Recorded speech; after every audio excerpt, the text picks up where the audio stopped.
A profecia da marca da besta. No livro do Apocalipse, uma das visões mais impactantes sobre o fim dos tempos descreve o surgimento de uma figura poderosa e enganadora, a besta. Antes da volta de Jesus, ela será reverenciada em todo o mundo, conquistando multidões com sinais, prodígios e grande influência. Como sinal de lealdade, aqueles que se renderem à besta receberão uma marca, que será gravada na mão direita ou na testa. Essa marca, associada ao nome da besta ou a um número que representa, 666, será exigida para qualquer atividade comercial. Ninguém poderá comprar ou vender sem ela. Mas essa escolha trará consequências eternas. Segundo a profecia, quando Cristo retornar, todos os que carregarem a marca da besta enfrentarão juízo e condenação. Em contraste, os que permanecerem fiéis a Deus, recusando a marca e resistindo à pressão, receberão a recompensa da vida eterna ao lado de Jesus. O livro das Revelações, ou Apocalipse de João, como a maioria se refere, é o livro contendo o maior número de profecias em toda a Bíblia. Há sim outras mensagens proféticas espalhadas pelo livro sagrado dos cristãos, mas não tão concentradas em um só evangelho. Mais adiante, entrarei nos detalhes a respeito de João, o suposto autor do Apocalipse. Por enquanto, vamos nos focar nas profecias e no que estamos vivendo no mundo atual. E tudo indica que a humanidade parece mesmo estar seguindo a trilha que leva ao seu destino final. O que é dito na Bíblia? No capítulo 13 do livro do Apocalipse, entre os versos 16 e 18, lemos: Também obrigou todos, pequenos e grandes, ricos e pobres, livres e escravos, a receberem certa marca na mão direita ou na testa, para que ninguém pudesse comprar nem vender, a não ser quem tivesse a marca, que é o nome da besta ou o número do seu nome. Aqui há sabedoria. Aquele que tem entendimento, calcule o número da besta, pois é número de homem. Seu número é 666. Apocalipse 13, de 16 a 18. Esses versículos compõem alguns dos mais enigmáticos da Bíblia e descrevem um tempo em que a figura maligna, chamada de besta, terá grande poder sobre a humanidade. Essa besta exigirá que todos, sem distinção de classe ou de raça, recebam uma marca na mão direita ou na testa, como sinal de lealdade. Sem essa marca, ninguém poderá comprar ou vender, ou seja, será excluído da vida econômica. O texto termina com um enigma. O número da besta é 666, e seria o número de um homem, mas requer sabedoria para ser entendido. E que sabedoria seria essa? Onde adquiri-la, além do que já está na Bíblia e que todos conhecem? Este é claramente um texto profético e repleto de símbolos. Muitos estudiosos acreditam que na época em que foi escrito, João estava se referindo ao Império Romano e possivelmente ao imperador Nero, cujo nome em hebraico soma 666. No entanto, muitos cristãos ao longo da história veem essa passagem como uma profecia para o futuro, que poderia se cumprir de várias formas, como um governo global opressor, sistemas de controle por tecnologia ou imposições que desafiem a fé e a liberdade espiritual. Será que essas pontuações teriam paralelos com temas modernos? Hoje, há quem veja paralelos com temas modernos, como identificações digitais ou biométricas impostas, controle de consumo por meio de sistemas financeiros centralizados e até mesmo autoridades que exigem submissão a ideias contrárias à fé. A nova ordem mundial. Vamos dar uma olhada no nosso presente momento. Hoje em dia, poucas pessoas abrem suas carteiras e encontram nelas algumas cédulas, como seria comum 20, 30 anos atrás. O que se vê são cartões, e mesmo assim, são considerados itens ultrapassados tecnologicamente, uma vez que já se pode usar o próprio smartphone para pagar as contas, seja usando o aplicativo do seu banco, seja por aproximação do celular, como se ele mesmo fosse um cartão de crédito ou débito. Ou seja, além de você não mais utilizar cédulas que não são rastreáveis, você passa a ver todos os seus movimentos financeiros eletronicamente vigiados.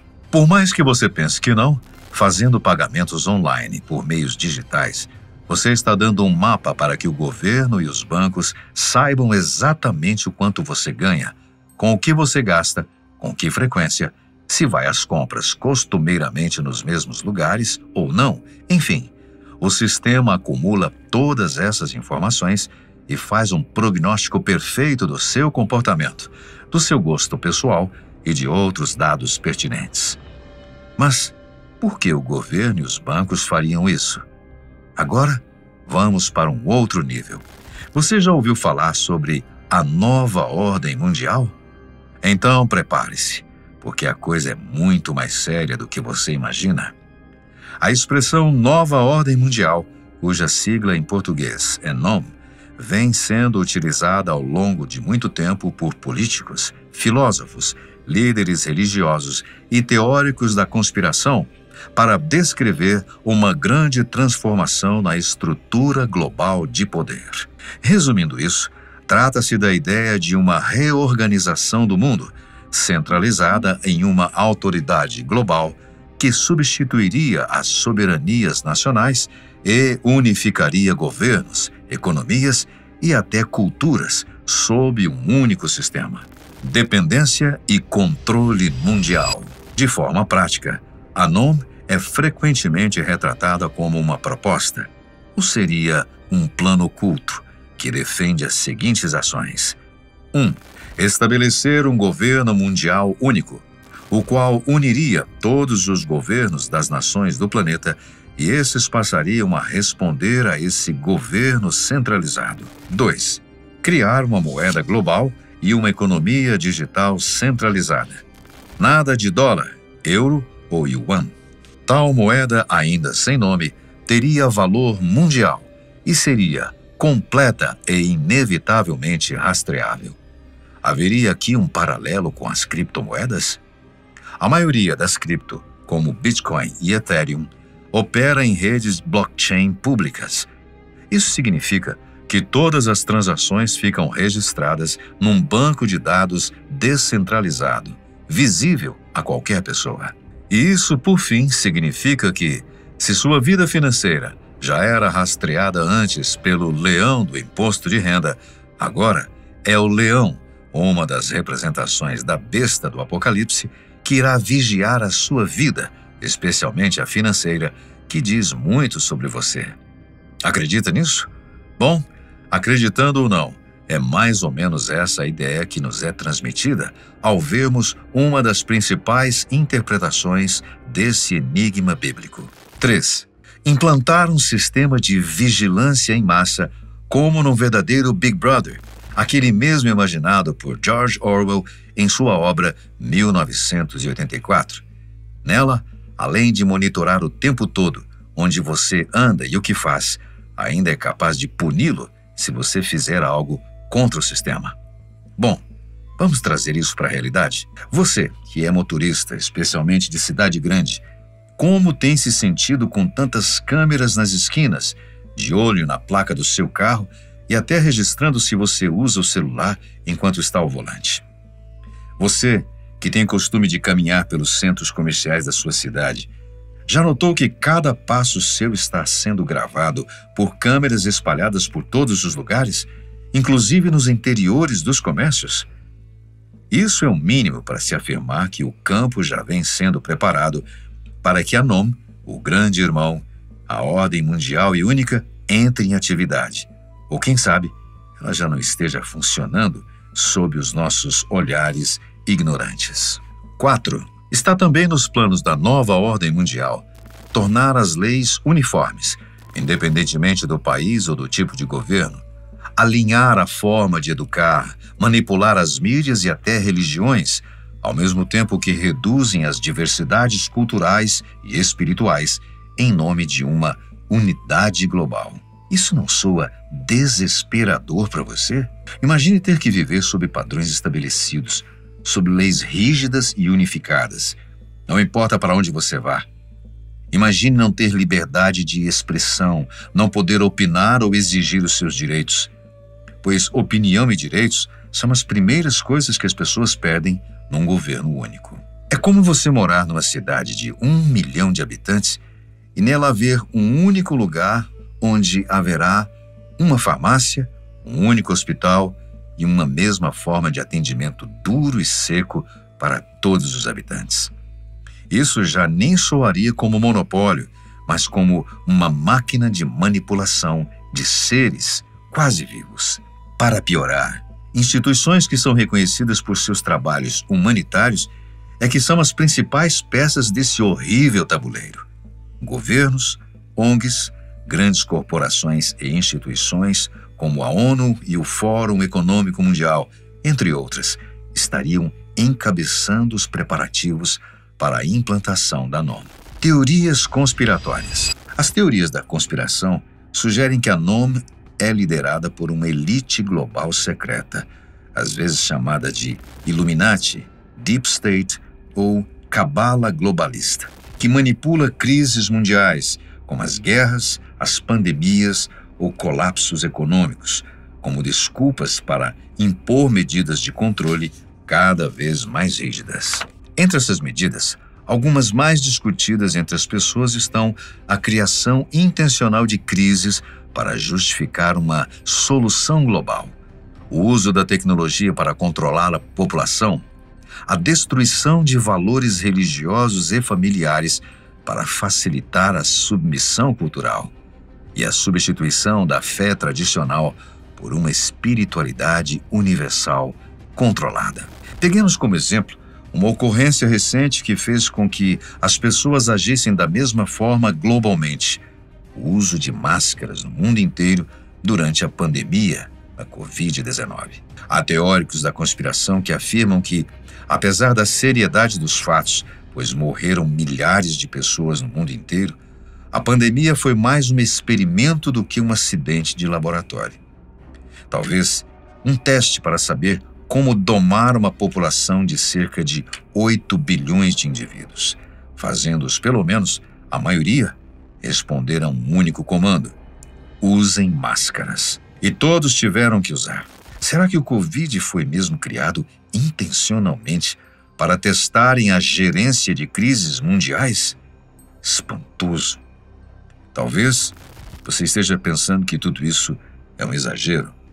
Eu confesso que eu também penso mesmo, mas se começarmos a analisar e comparar fatos com antigas previsões e com algumas teorias consideradas malucas, de duas uma: ou acreditamos ou ficamos malucos. Tecnologia e fim da espiritualidade. Outro fator que inevitavelmente está no pacote de teorias em relação à nova ordem mundial é o uso incessante e cada vez mais comum da tecnologia, como a implantação de chips em humanos, identidades digitais e inteligência artificial para controlar a população.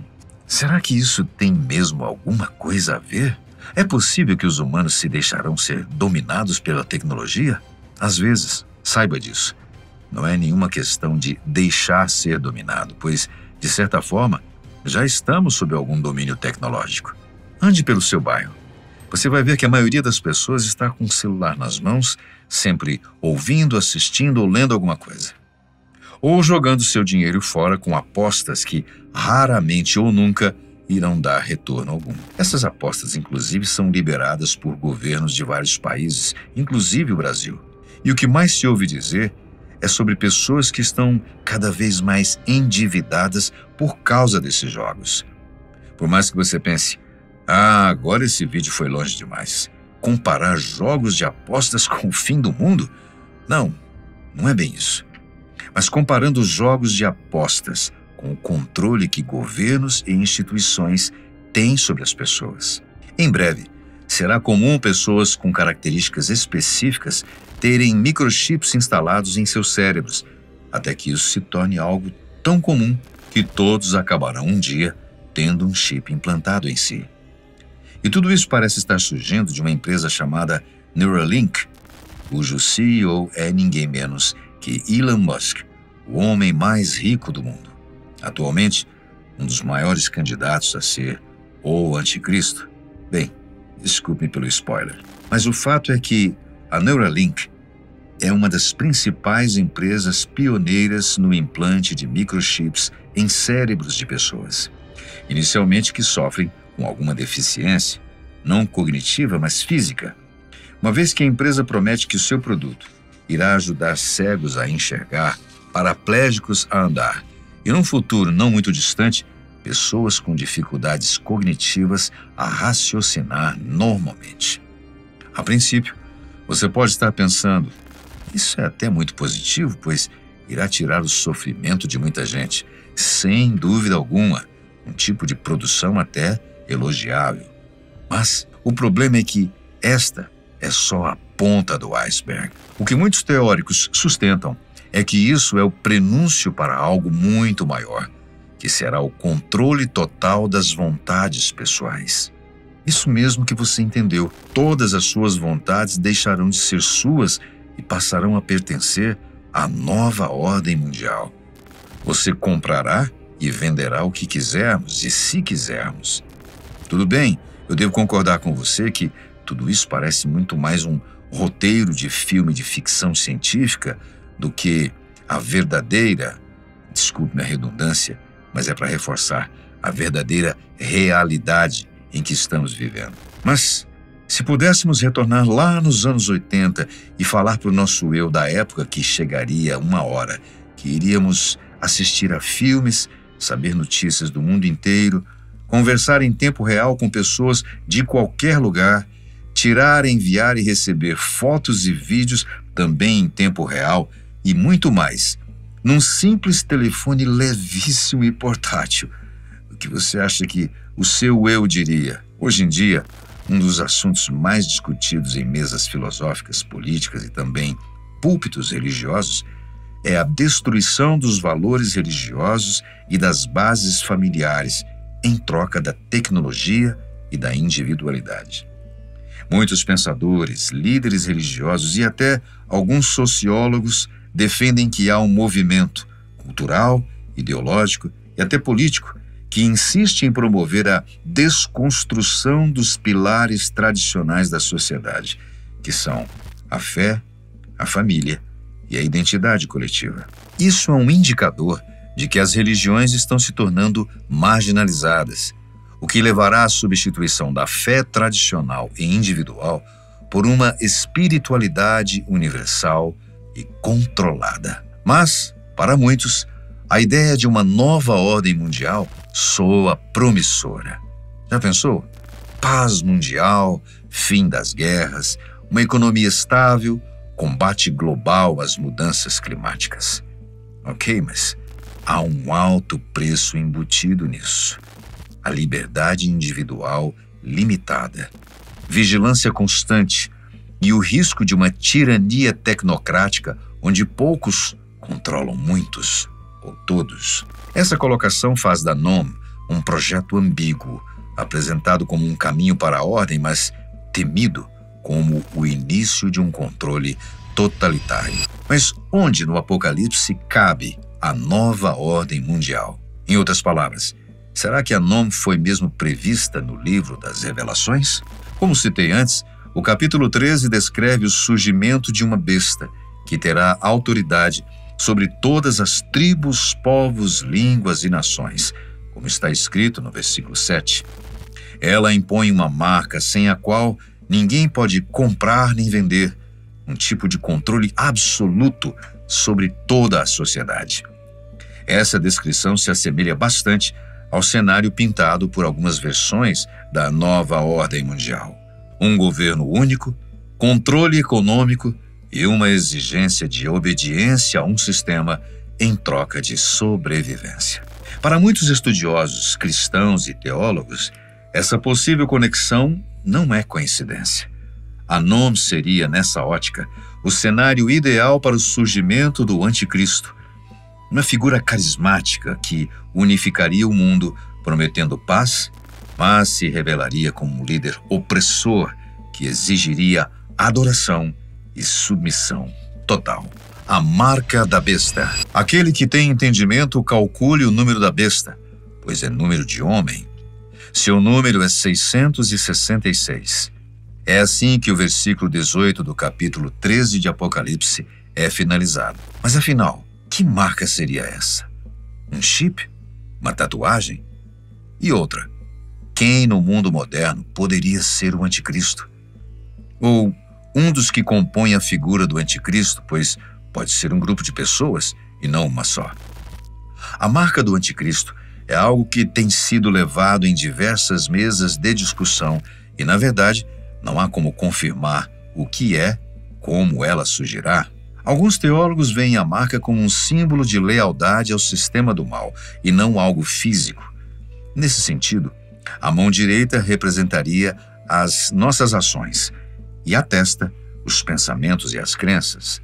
Ou seja, a marca seria uma forma de pensar e agir em submissão ao anticristo, rejeitando os princípios de Deus. É como se fosse uma inversão dos mandamentos dados a Israel, que deveriam ser guardados na testa e nas mãos, como dito em Deuteronômio 6:8, agora ocupados por outra doutrina. A interpretação tecnológica, o literal e futurista, é a visão mais popular atualmente, especialmente entre os que relacionam profecia bíblica e avanços tecnológicos. Nessa perspectiva, a marca pode ser um microchip implantado sob a pele. Lembre-se da Neuralink, que citei anteriormente? Como também pode ser um dispositivo biométrico de identificação e rastreamento. Há muitos lugares em que você só entra ao posicionar o seu polegar, ou indicador, ou ainda sua íris, num sensor, ou ainda uma tatuagem invisível, tinta, aliás, que já existe. A ideia é que, num futuro controlado por um governo mundial, as pessoas só poderão acessar serviços, comprar, vender ou viajar se tiverem essa marca, como uma espécie de passaporte do sistema. Os sinais da tecnologia. No mundo moderno, os sinais enviados pela tecnologia ou são coincidentes com os ideais da NOM ou são mesmo prenúncios de que a humanidade está sendo levada para o caminho de uma nova ordem. Por exemplo, implantes subcutâneos usados como carteira digital já estão sendo feitos na Suécia. Plataformas de pagamentos como a da Amazon One, por exemplo, já aceitam a confirmação de identificação via retina ocular ou palma da mão. O sistema de crédito social na China permite ou bloqueia acesso a compras e transportes dependendo do histórico comportamental do indivíduo. Veja só, lá, as pessoas já estão sendo identificadas em tempo real por câmeras em vias públicas e todos os seus comportamentos vão sendo armazenados, analisados, para então ter direito ou não a diversos serviços. E estão em estudos as propostas de uma identidade digital global, com o apoio da ONU e do Fórum Econômico Mundial. Escolha e discernimento. Seja como realidade ou metáfora, a nova ordem mundial levanta questões profundas sobre o futuro da humanidade. Até onde estamos dispostos a abrir mão da liberdade em nome da segurança? Qual é o limite entre ordem e controle? E o mais importante, de que lado estaremos quando ou se esse novo sistema se levantar? Estaremos preparados para esse novo mundo? Como o próprio Apocalipse diz, aqui está a perseverança dos santos, daqueles que guardam os mandamentos de Deus e a fé em Jesus. Apocalipse 14:12. No final, tudo pode ser uma questão de discernimento e escolha certa. Deixe nos comentários o que você achou sobre tudo isso. Nós agradecemos muitíssimo a sua companhia. A gente se vê no próximo vídeo.